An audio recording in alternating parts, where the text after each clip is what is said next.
Keisha, grabe. Mag-isa ka pa rin. Hindi ka ba nakahanap ng kaibigan? Kakausap niya naman yung libro eh. Wala naman akong ginagawa sa ano. Yun na nga, nakakainis ka. Sobrang tahimik. Uy, May!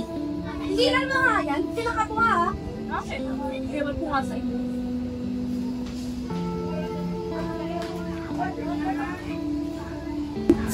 Uy, sobrang ano yan sila. Ngayon, sobrang ang ginagawa nila kay Keisha. Tara, tignan natin sa Keisha kung okay siya.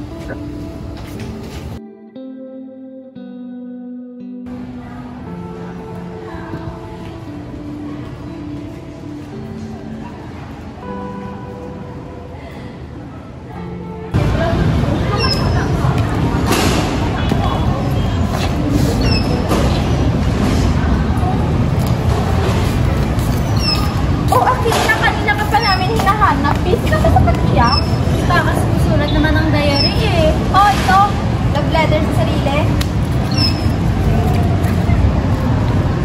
Ano bang ginagawa ko sa inyo? Wala naman ako kasalanan sa inyo, di ba? Wala, pero ang ina mo kasi wala kang laban. May, tama na nga yan. Di porket mahina si Akishan, may karapatan na kayong apihin siya. Tama nga si Amara eh. Dapat matagal pa kami nagsalita. Hindi na kami manunood lang habang sinasaktan siya.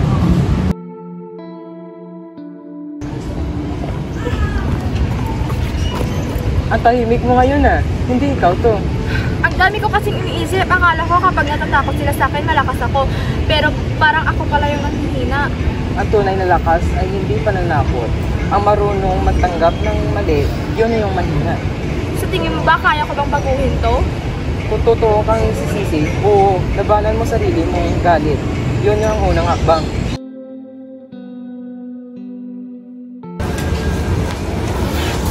Akisha, sorry sa lahat ng ginawa ko, sa paninira at sa pananakit sa'yo. Lahat ng yan mali.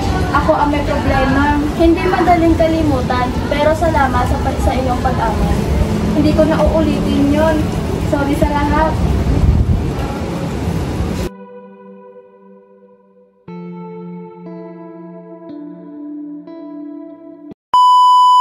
Yun nga!